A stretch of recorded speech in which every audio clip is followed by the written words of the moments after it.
We are now streaming on the interwebs. Yay! Right. Streaming.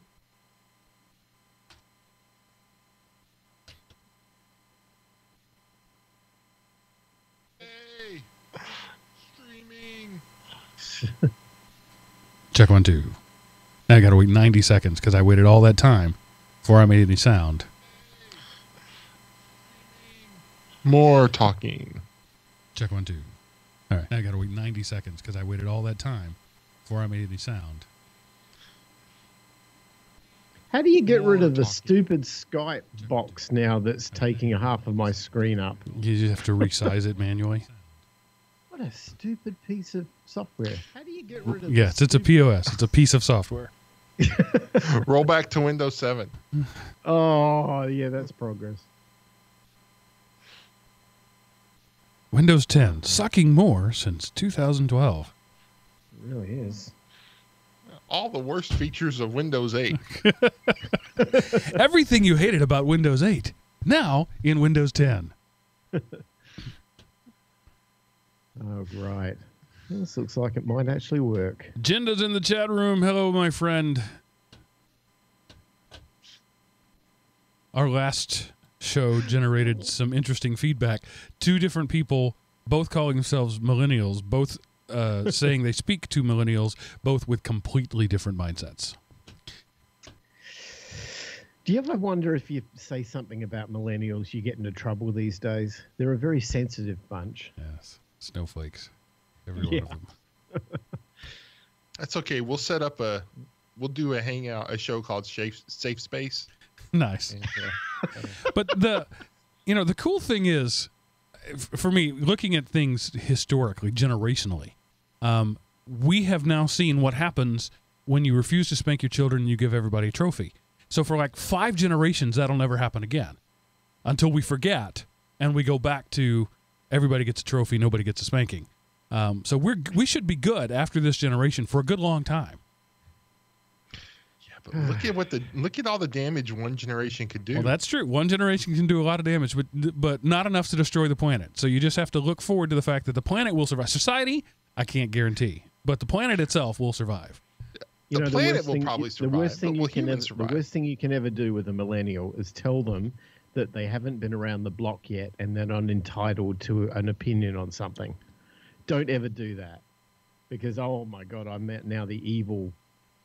I don't know what I am. The evil. I guess am I a baby boomer? I don't know. Whatever. You're an Xer. Yeah, you're X.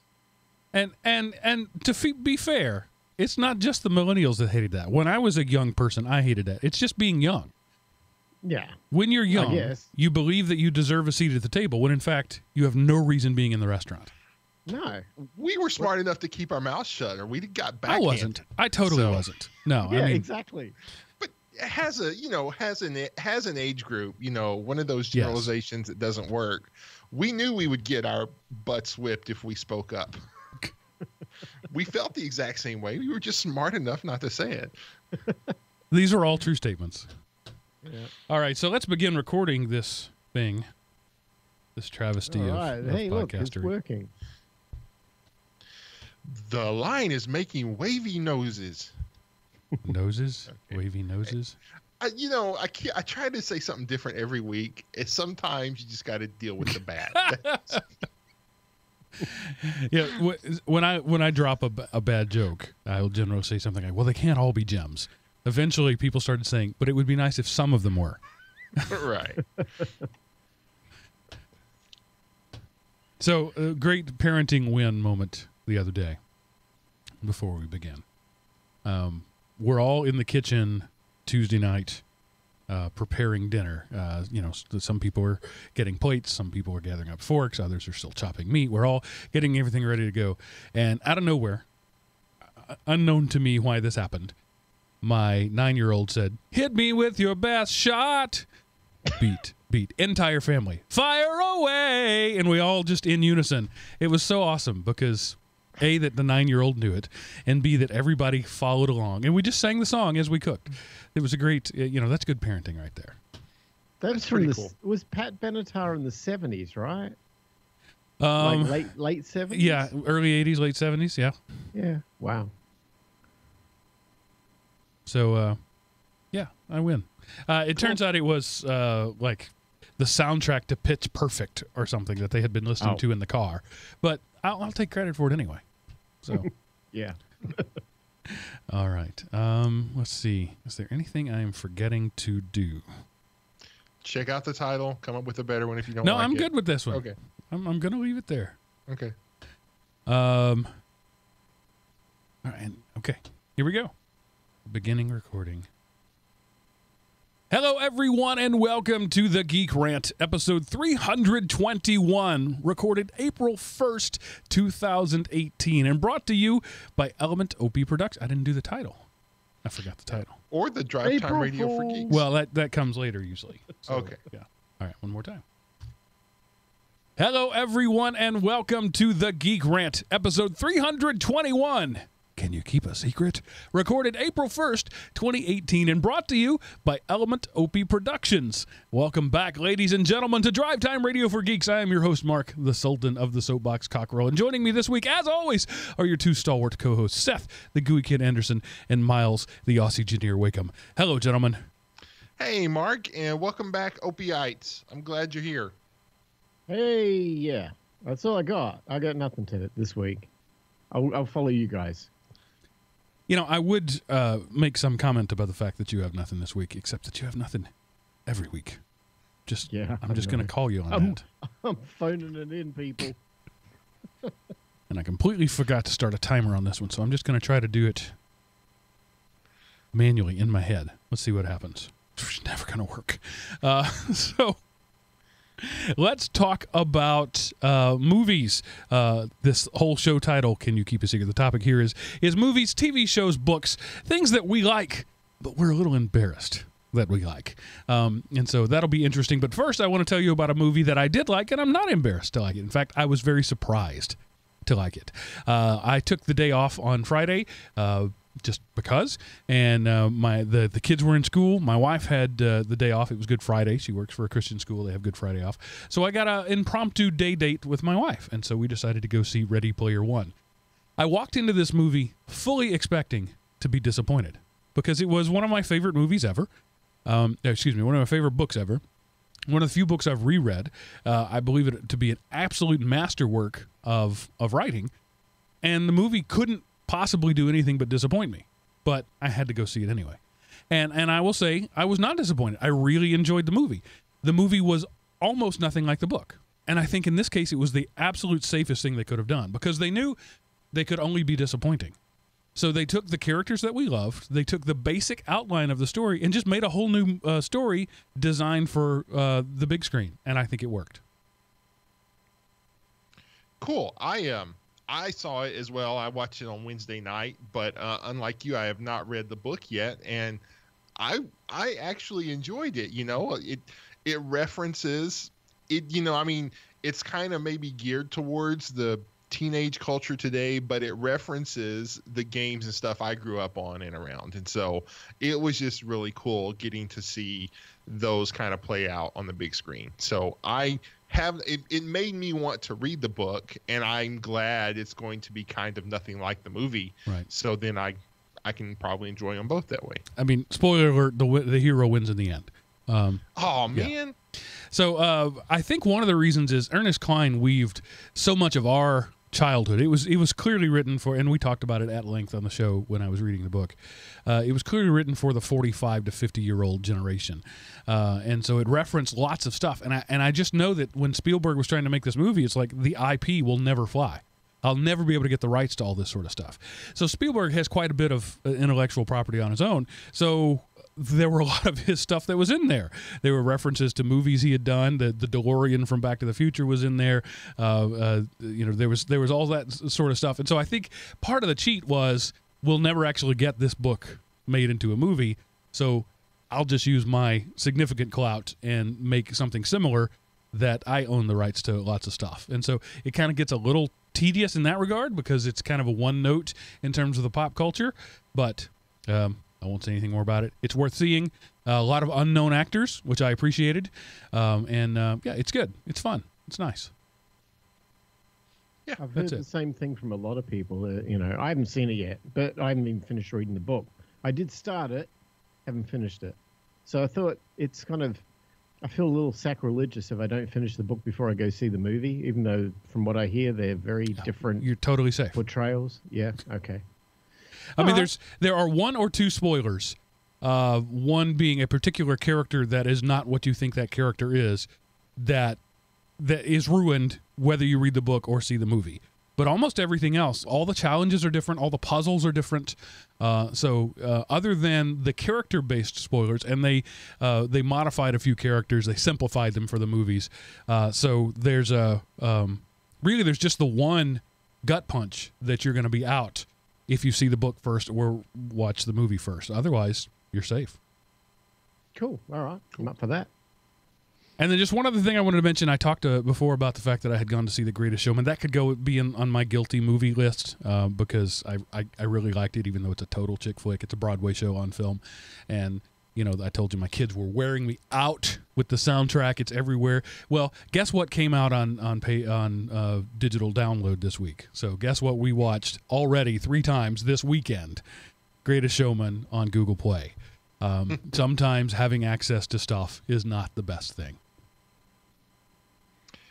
Sorry. Pop culture can be a blessing and a curse, right, Seth?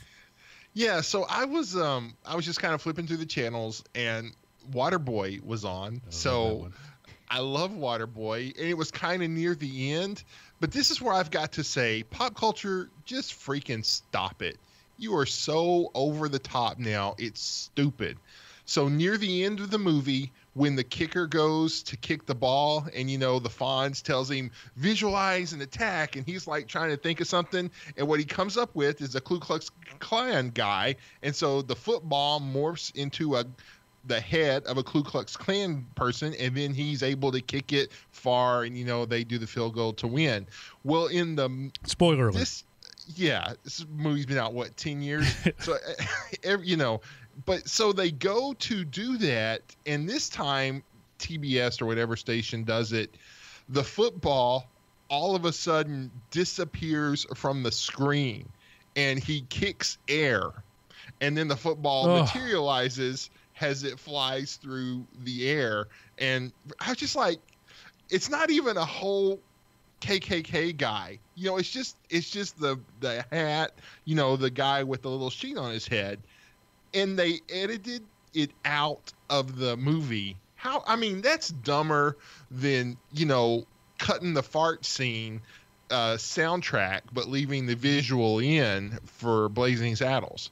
So who are they worried about offending? Are they worried about offending Klansmen? Because that's the only person who could possibly be a Klansman. Literally gets his head kicked off of him, and how is that offensive to anybody but Klansmen who frankly deserve to be offended? Well, no, man. Come on, Mark. Maybe I was overreacting. If somebody saw a Klansman, even if it was just their head, think of how traumatic that could be. I just like how stupid is. I wanted to find somebody aged 18 to 25 and just slap them. Just because of that. I was like, I don't care if you ever did this, but it's your age group and you deserve to be slapped. So that was just dumb. Stupid. Anyway, and, I'll get on my soapbox now. Bad on TBS for caving. Turner is known. It might not have been TBS, okay, but it was one of those type of shows, one of those stations on satellite. We can't live in a world where nobody ever gets offended. It's just not possible. Get over it. I'm really offended now. Good. I win. I've done my job for the day. Now, Miles, you're excited about something that I am super excited about as well, and I kind of think I get to take credit for the fact that you're excited about it. Yeah, I think so. You actually kind of pushed me into this one, and it worked. Second season of Legion is out this week. And I completely forgot about it. I was at the gym the other day. I look up on one of those screens while I'm on the treadmill, and up comes an ad for it. I'm like, oh, yes. So, I've been buzzing about that apparently this week, I guess. Yes. The Roku splash screen shows upcoming things. That's how I knew about it. I turned on the Roku and it was like Legion coming soon. I was like, yeah, yes, I'm in. Yeah. So that's the closest thing these days I get to comic books, but I didn't see it as that. I saw it as a really cool, twisted, psycho thriller tale with superheroes. Yeah, the real question is whether they can keep it up. It was what was it? 10 episodes. It was a short season, and 6 or 7 episodes in, you're getting pretty weary, and then the payoff comes in, and then it's great. And I don't know if they can keep up either the great or the weary for another season. We'll just have to see. How good are their writers? Because the way they did that, when every episode stood out as a unique piece of art on its own, and that's got to be hard to do. And I'm excited to see if they can do it again. Excited to see if they can continue that storyline. But this is totally not everybody's cup of tea. But enough that it's back for a second season on a major network. That's exciting to me. Yeah, and it left the last season ended on a cliffhanger. So right. How this thing picks up from there, wow. I mean, but hey, they amazed me with most of the first season anyway. So I'm sure it's going to be great. Yeah, I don't want to talk about too much because we might spoil it, but the final episode of season 1 removed one of the linchpins. The whole story is about this really powerful mutant who's also really tortured, and the whole process sort of comes to an end, which was great for that one storyline, and offers great potential for another storyline. But I just don't know without that. I don't know how they can continue, and I'm really trying to speak around this because I don't want to offend anybody. I just don't know how they can continue without the major story element that's gone away. But then again, they could explore the whole post-traumatic stress disorder thing. That could be good. Oh, Seth, yeah. I'm so glad you're typing that in there because honestly, that should be your top one. Because you've been a fan of that for 25 years, and frankly, I'm ashamed of it if you're not. So let's move on now to things that we like, but we're kind of ashamed to admit that we like, and that is we're going to start with Seth. Ready? Go. All right. So what originally got me thinking of this was the movie that I'm putting at the top of my list. It's a movie called Team America World Police. It's the guys who do South Park. And this is quite possibly the funniest movie I have ever seen in my life. Also one of the most vulgar movies, and there's a lot of language. So I'm a Christian, and it's one of those, it's like I'm kind of ashamed to tell people that I like this movie as a Christian, but it is just hilarious. There is so much in there that is funny, and a lot of the funny stuff isn't vulgar, but and of course some of the vulgar stuff isn't funny, but then there's some of the vulgar stuff that is very funny. And it's just a super funny movie. Songs like Freedom Isn't Free, it costs $1.05 if you're wondering. There's a song called Pearl Harbor Sucks and I Love You. That's the love song of the film. There's the montage song, if you want to go from a beginner to a pro, it's going to take a montage while he does the extended training. 3 Types of People speech is hilarious. And there's this one scene, this movie's been out for over 10 years, where he is trying to get the main character's trying to get the girl whose fiance died at the beginning of the film. And so she's like, I don't think I could love you unless you could promise you will never die. And then all of a sudden he gets stone-faced, says, I promise I will never die. And then maybe the most graphic sex scene ever, but especially the most graphic one involving puppets, takes place on the screen. And that's kind of what makes the movie funny, is it's played serious, but it's puppets. And that makes it funny, the absurdity of it. It is hilarious, and you should watch it. It's a funny movie. So I'm just going to say, from this point on, be spoilers. Deal with it. None of these things came out last year. Right. Well, and so I'm going to pick up where you left off in the thing that I enjoyed, but among certain people, I'm ashamed that I enjoyed it.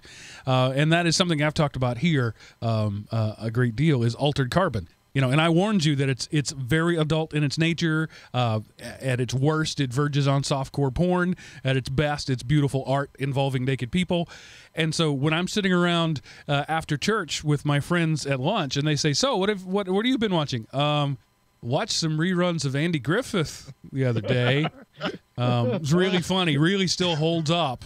As much as I love this as a cinephile, as a lover of the medium, I can't talk about it among certain people. So Altered Carbon, absolutely loved it on Netflix.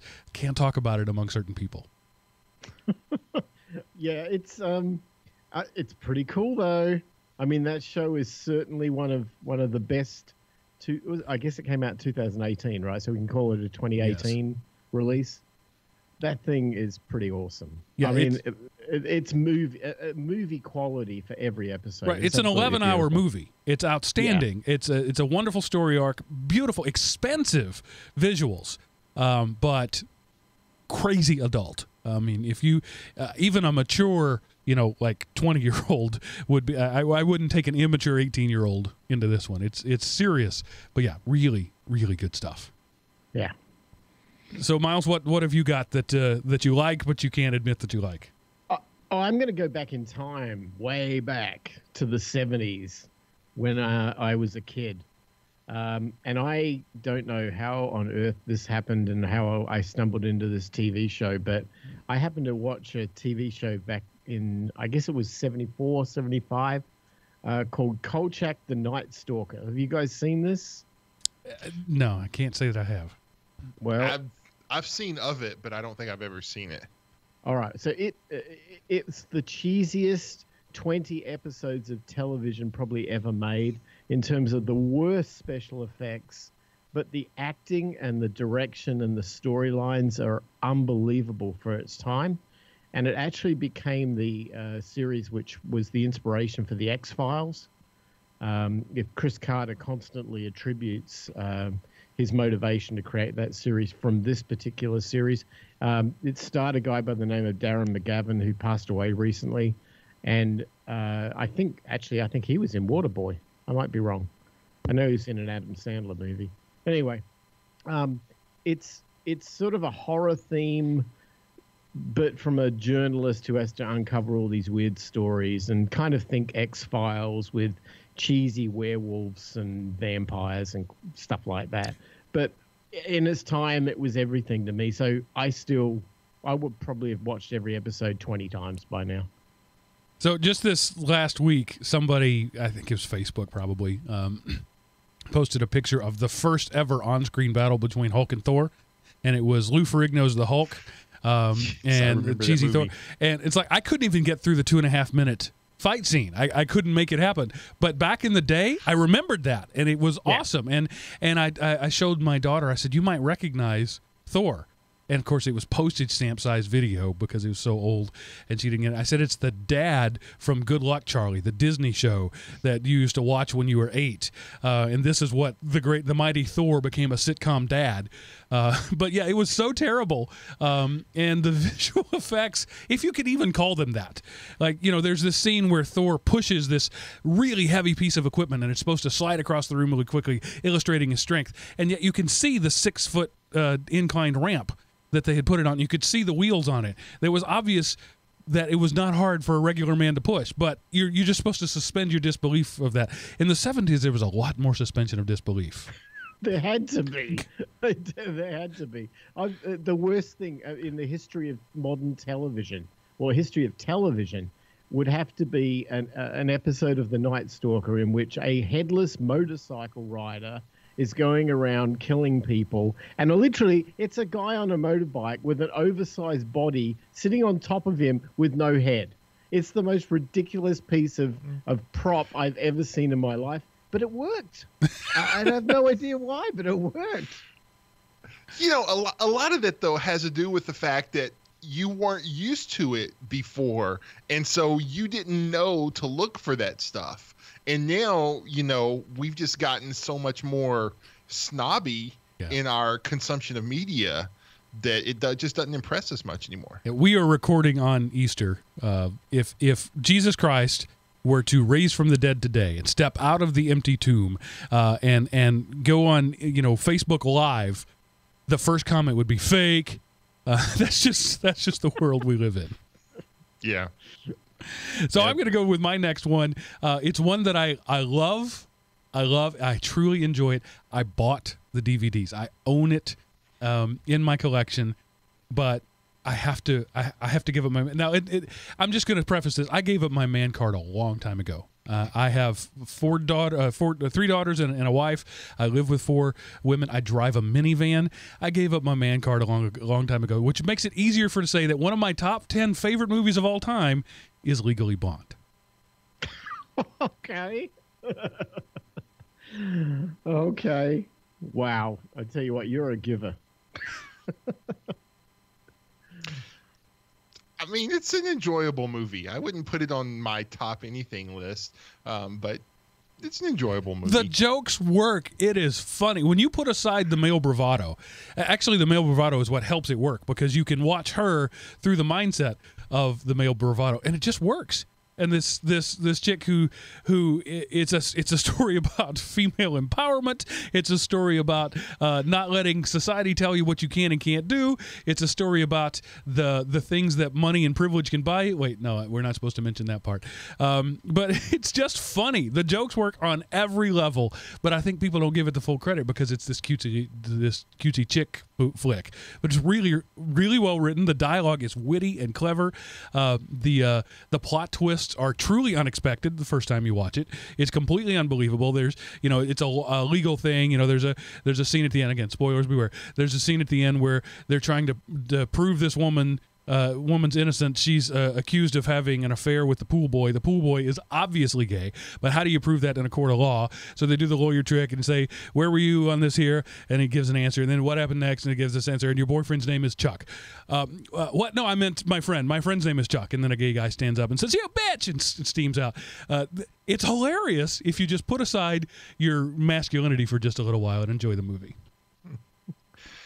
No, I totally agree. It's an enjoyable movie. Whenever it's on, a lot of times, and I see it, I end up on there because. Plus, but it's not. I don't set out to say when is Legally Blonde playing, but I was like, okay, I'll watch it. Whoa, that I don't know what you just did, Miles, but that was unpleasantly loud. Oh, sorry. Plus, I'm blanking on the lead chick's name. Right? Reese Witherspoon is hot, yeah. So there's that. That's why you don't have to give up your man card to enjoy watching the movie, because she's hot enough that you can keep your man card and enjoy it. So, well, this movie came out right after everyone was telling blonde jokes, if I remember. That was the time when they pitched this. Was at that time that was a thing, right? And so this movie fit perfectly in social culture at that time. It's funny how it still works, though. Yeah, and I will follow that up, Mark, with a female empowerment show of my own, Disney cartoon, Kim Possible. I'm sorry. Dude, I loved that show. I thought, because you had Ron and you had Rufus and all of Kim's friends and Shigo and, I can't remember the main, Shigo was the main villain, but her quote unquote boss, I can't remember his name, but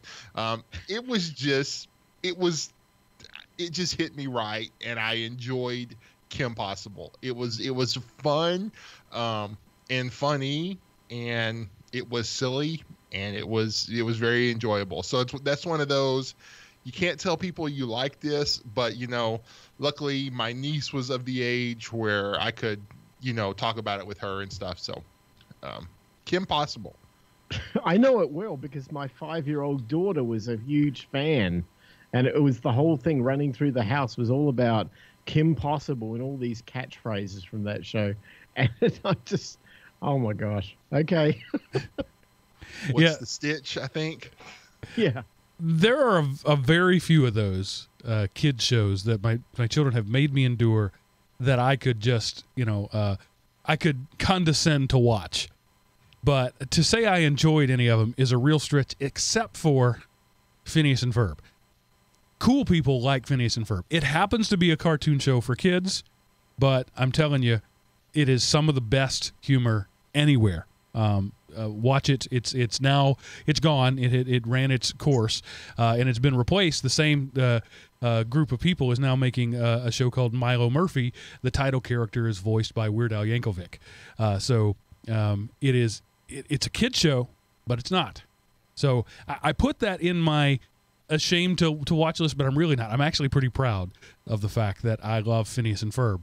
But among a certain set of people, I get derided for enjoying a kid show. So I'm with you there, Seth. Kim Possible not in particular, but Phineas and Ferb, and then now Milo Murphy. Okay. So, Miles, what's next on your list?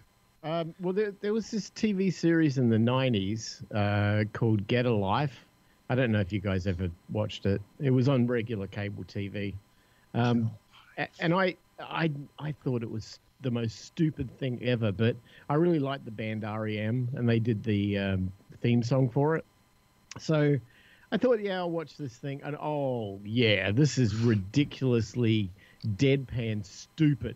I mean, this makes Spinal Tap look intelligent. I mean, it's. Hey, easy. No. That's hallowed ground you're stepping on. I love that show. If you like that, you would love this. This is over the top, crazy, slapstick, ridiculous level. Stars Chris Elliott. I don't know if he's ever really done anything after that. I'm sure I know he did a lot of TV shows and stuff recently. He did Groundhog Day. That was like the peak of his career. Yeah.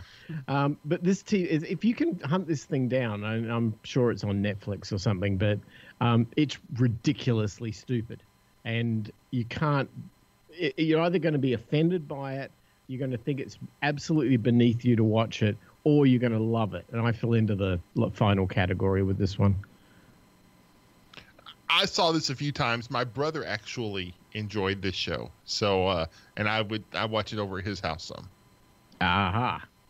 Very cool.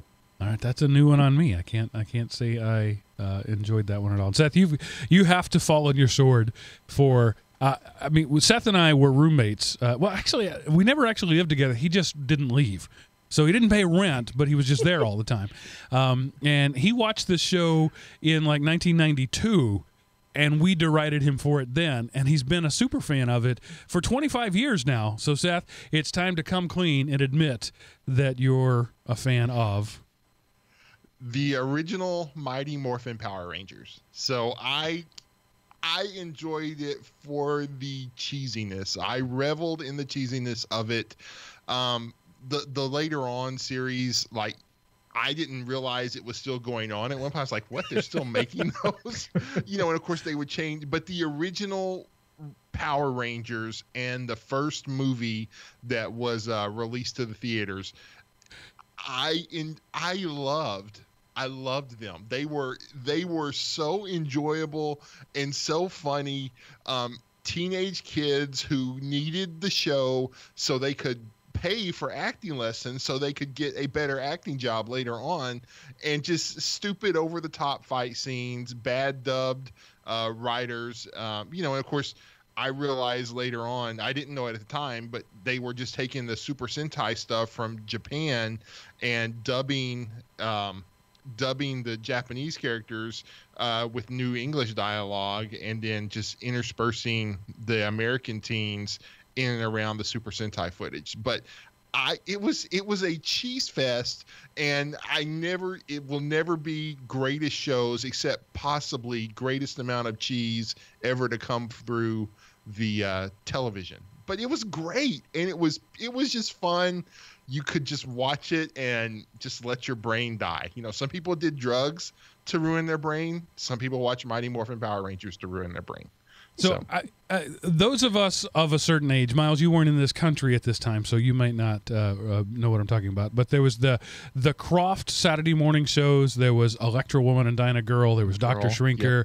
Yep. When I first saw Seth watching Mighty Morphin Power Rangers, my first thought was Sigmund the Sea Monster, because the monsters there were that bad. They were obvious fake puppet kid show bad. And I have been a fan of the thing that is so bad it's good. This one is just so bad it's bad, and there's no good to it. And Seth, I hereby publicly ridicule you for admitting that you enjoy the Mighty Morphin Power Rangers. enjoyed, because like I say, the ones that came later, I couldn't watch those. I tried because I loved the first one so much, but I couldn't watch them. But if the first that first group, for however many seasons they were on, I would still watch those. Like, I wouldn't go, but if they were doing a, a marathon of the original Mighty Morphin Power Rangers, and I was flipping through the channels, I would probably stop and watch. So, but it got too stupid afterwards. Yeah. And I notice a difference between cheese and stupidity. My cheese taste, I guess, are just more refined than yours. And it's it a good went from cheese to stupid, but I could enjoy the cheese. So, they're across all countries that are putting on television shows, and different countries start at a different time. Like the Britain, for example, is about 20 years behind the U.S. India is about 60 years behind the U.S. We sort of pioneered it, and everybody goes through this growing phase. And the Daleks and Doctor Who, you got to admit that's really crappy television, but it caught people in just the same way. And so these Japanese things caught the Japanese audience in that way. But when they tried to import it to America, I was amazed at how effective it was. It worked. Kids loved it. The trouble is, it wasn't made for kids. It was made for adults, just a continent away and a generation before. Yeah. All right, Miles, what's next on your list? Well, do I admit it? I like Storage Wars. Nice. Okay, I mean, it's stupid. It's ridiculously stupid. It's a series that's been going on too long. Like, we're in season 11.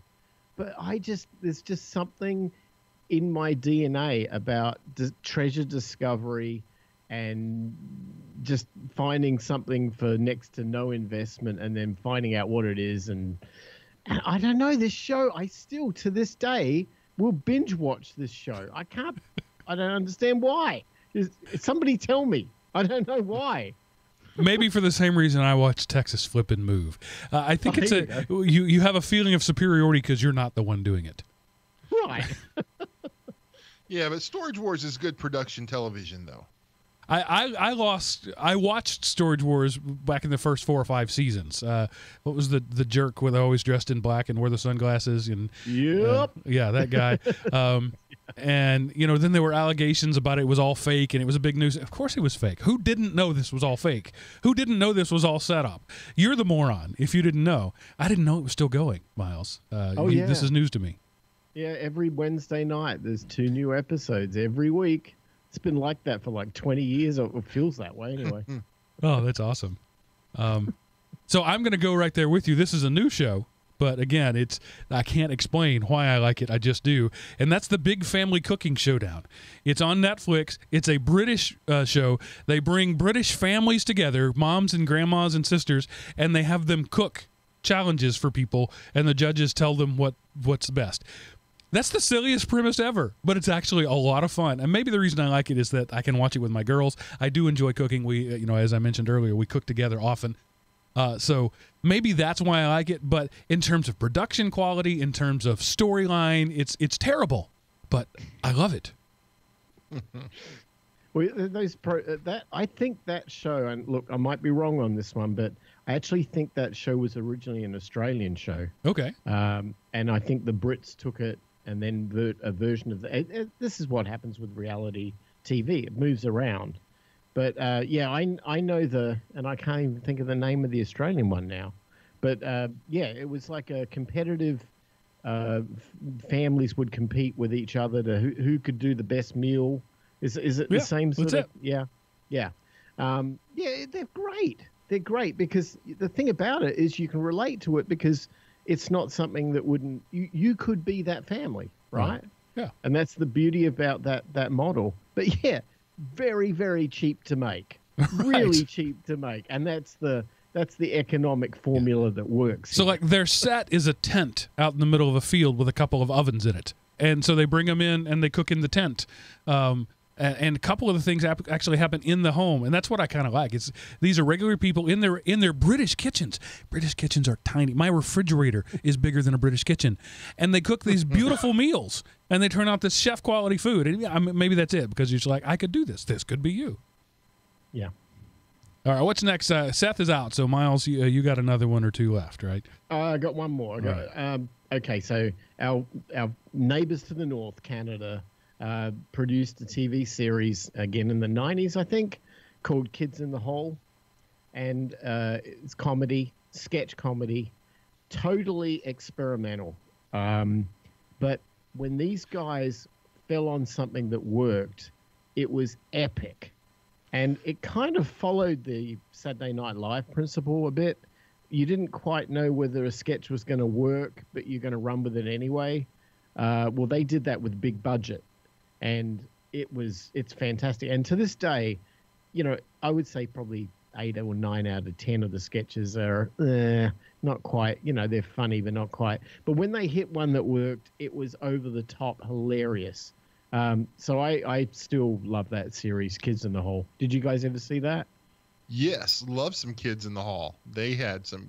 I remember the one skit where like the police were eating at a diner, and they saw these people who were on the run at a diner, and so they're like racing to see who can finish, and the crooks finish first and get out to their car, and the police finish and chase them, and then they both pull up to the gas station because they need gas, and then the robbers ended up getting away because the police couldn't quite catch them before they got across the border, and it was the absurdity of that skit was hilarious.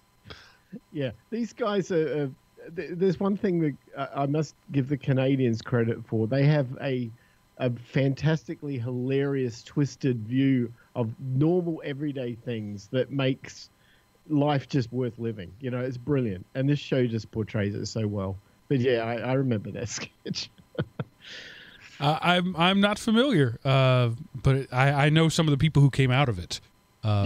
Dave Foley from News Radio. News Radio, yeah. Yep. Those sort of things, the Groundlings, Saturday Night Live, where you're willing to go live on something that may not work, that produces really good artists if it doesn't always produce really good art. Yeah, it's true. Yeah, they were the spiritual successor to SCTV. That's right. And so my final one is it's actually a YouTube channel. Trying to get the kids in here, and it's my kids have hooked me on this.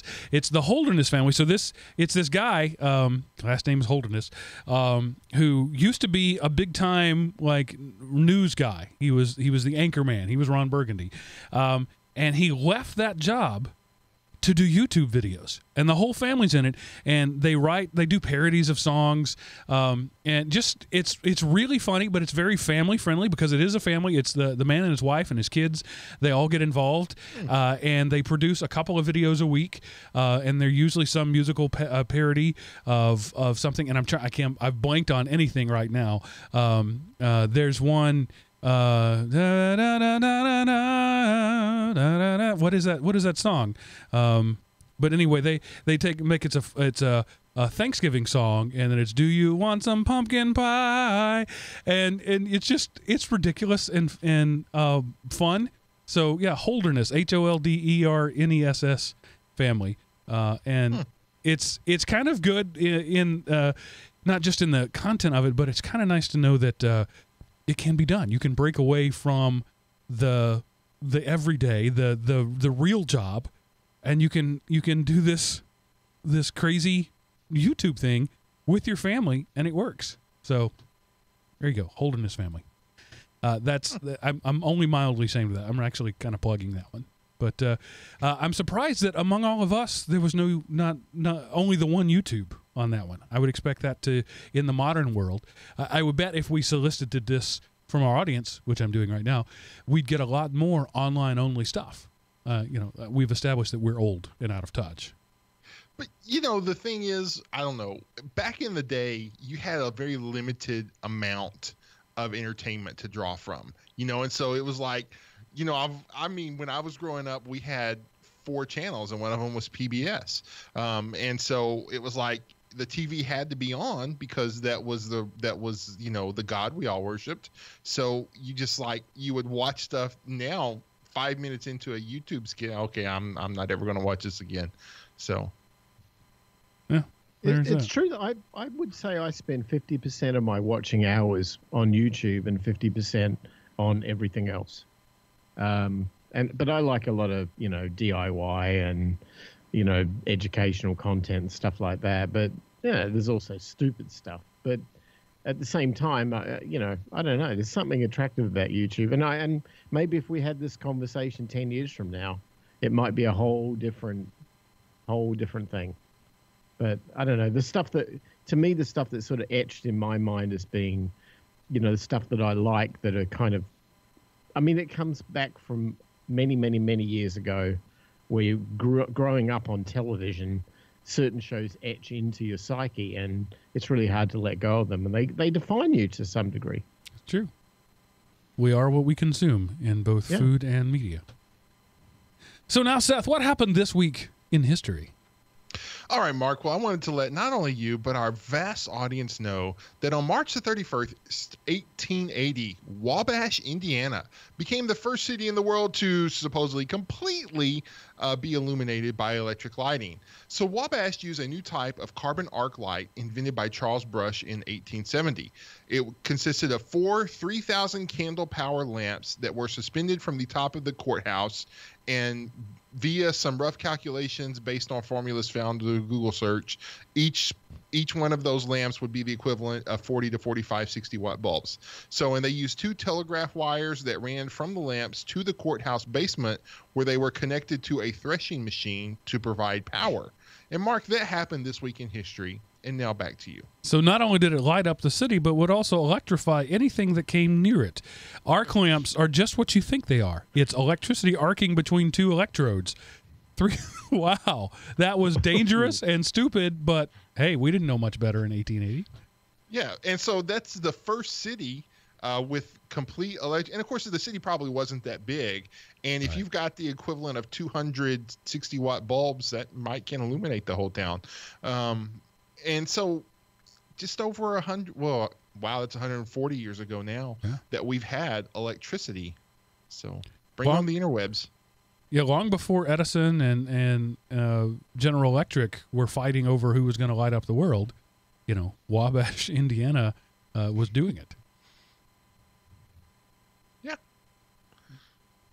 All right, cool stuff. Now, moving on to Seth, what do you have to lower my productivity this week? And you have labeled this one specifically, this one's for Mark. So you are actually aiming at me to lower my productivity, thus making you seem like a better hiring option. What do you got? I am, Mark. I'm calling you out on this, your birth month. You have mentioned many times how you are trying to learn Latin on the side. So if you go to latincrosswords.com, you can get a free Latin crossword puzzle email list. So the clues are in Latin, and I would assume the answers would be in Latin too. So latincrosswords.com for all of our Latin lovers out there. And I mean the language, not the people. So anyway, Mark, this could do it for you. You get caught up. I can't read any of the words on the stuff I've looked at, but if you want to learn Latin on the side, have some crossword puzzles to work. And when I say that I'm trying to learn to read Latin, what I mean is I intend to someday try to learn to read. I am doing a very poor job of it, but I do know a little bit of Latin, as in I can, some medical terms. I got nothing, honestly. But yeah, this is kind of cool. I miss the days. I miss them. I lament the loss of the days when every school child learned Latin, because so many other languages are based on it.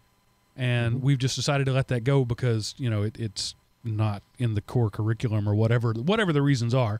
The society has moved on. But we particularly, we Americans, would be much more likely to be multilingual if we learned one of these root languages. English is the worst conglomeration of all the bad languages in the world combined to make the worst language in the world. It just happens to be the most powerful bad language in the world too. Anyway, that was my little speech about Latin. I could not do any of these crosswords, even the 5x5 ones at this point, but maybe someday. This is aspirational. Someday I'll look forward to this. Yeah, I had come across, there's a radio station in Finland that did a news segment where they broadcast finished stories, but in Latin. And I wasn't going to link that here, but I found out they discontinued it back in 2017 or in December of last year. So I was like, oh man. So, and that, I mean, that's how weird is that there's a station in Finland broadcasting their current news in Latin. And so part of the difficulty was, there's so many things now that didn't exist back then. So trying to come up with the Latin word for it. Anyway, cool stuff. So, of course, I love that LatinCrosswords.com has an Esperanto page. So you can get Esperanto crosswords if you really just want to waste your time at nothing useful. I would say that reruns of Mighty Morphin Power Rangers have more value to them than an Esperanto crossword puzzle. Do you guys speak a second language? I speak Spanish and American Sign Language. Okay. English and sarcasm.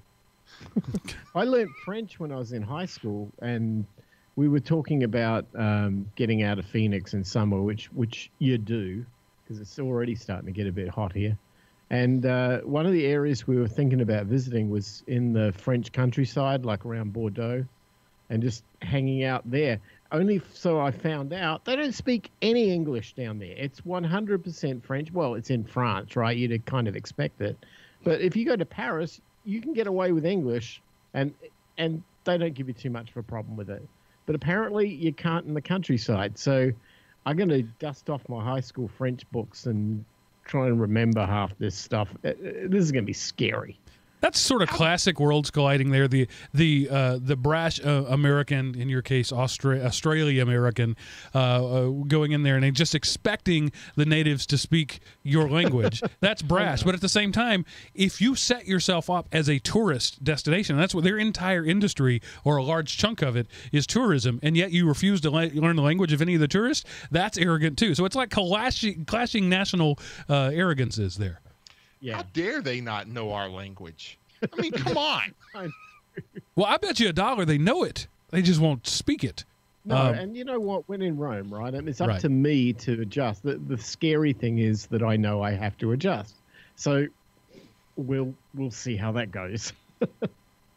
I've definitely noticed that that's a Latin thing. South Americans, Mexicans, Spaniards to a less extent will come to our country and refuse to speak our language. They know it. They understand it. They're conversant in it. They just refuse to do it. And it's interesting the power that language has in the way that it's tied into a culture. And that part of France is all about holding on to their culture. And I bet they're afraid that if they learn English, they'll lose their own culture. And they have they heavily regulate wines and cheeses and everything because they want to keep the Frenchness intact. Oh, totally. I mean, I respect that because they've added so much to the world. I mean, it's great. And this is the beauty of everybody, of multiculturalism, everybody being able to, be a participant. It's just really, I don't know why, but for some reason it scares me to go into a country and I don't speak one lick of the language, right? In this case, I speak enough French to get into trouble. And yet I'm going to immerse myself in there. Look out. I don't know what will happen. I'd be interested to the wrong person. I'd be interested to see how much help Google Translate is. You know the syntax. You can speak the words. You can form the sounds relatively well, I would assume, at least from, that's one of the first things they teach you in high school is how to at least make the sounds. So if Google Translate can give you rough grammar, you might be able to do the rest. Yeah, it's just that they speak so quickly.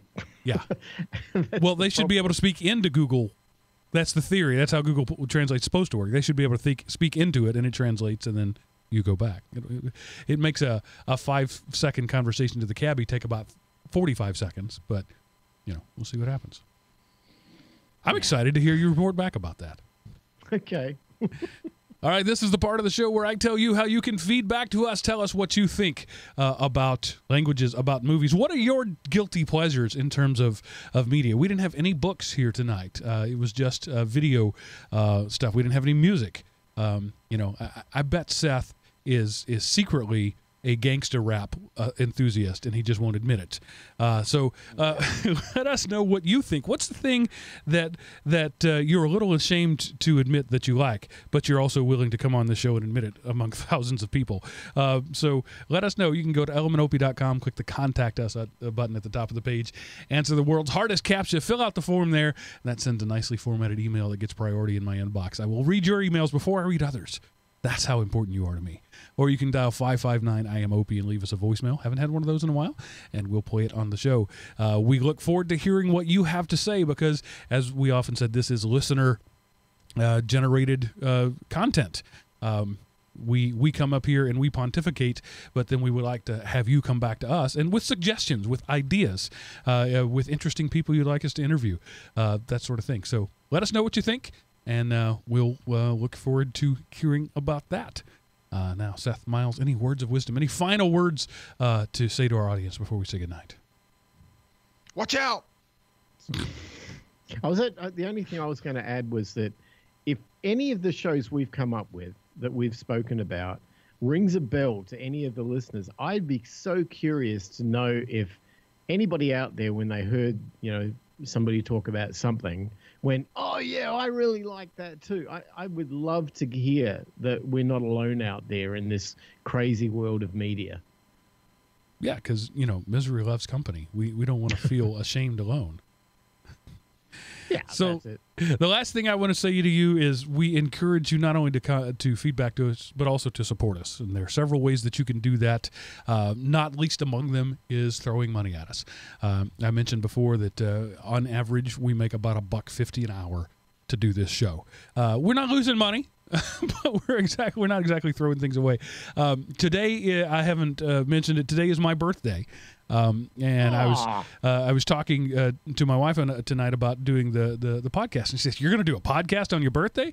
I said, "Yeah, I'm going to do a thing I enjoy doing on a day where I get to kind of pick what I want to do." So yes, I'm doing a show tonight. But I say that to say I enjoy this show, and instead of having a birthday party or whatever, I don't do that. I'm here with you because I enjoy it, but at the same time, I have expenses. I have stuff that needs to be done. I have, but more than that, just knowing that you like us. Money is a good way to do that. So go to elementop.com, click the tip jar if you want to pitch in via PayPal or Bitcoin. I'm still taking Bitcoin. I'm still holding on. Or you can go to patreon.com/elementop. And that's my new favorite way to get money because, as I've said before, if I don't produce, you don't pay. So I like that very much. It's a way to make sure that our relationship stays professional and that you're not just buying me pretty things. So... that I encourage you to do that, but also you could go and leave us a rating and review on whatever platform you prefer. iTunes, believe it or not, is still the sort of de facto directory of podcasts. So if you go to iTunes, that would be awesome. Leave us a rating, leave us a review, tell people about us. But that's it. We'll see you next week because that ends this episode of the GeekRant. Remember, pay for what you like, people. Toodaloo. All right. We did it. We made it through. And yeah. I don't know. Let's see. The timer there says 54 minutes. So I'm not sure how soon we started it. But yeah, I think we're pretty close into our 50 minutes. Bye, Agenda. Thanks for hanging out with us as always. You're so chatty. It's nice to have live viewers. So we'll see you later. And YouTube folks, I'm going to go ahead and end the stream now. It was nice hanging out with you. And we'll see you next time.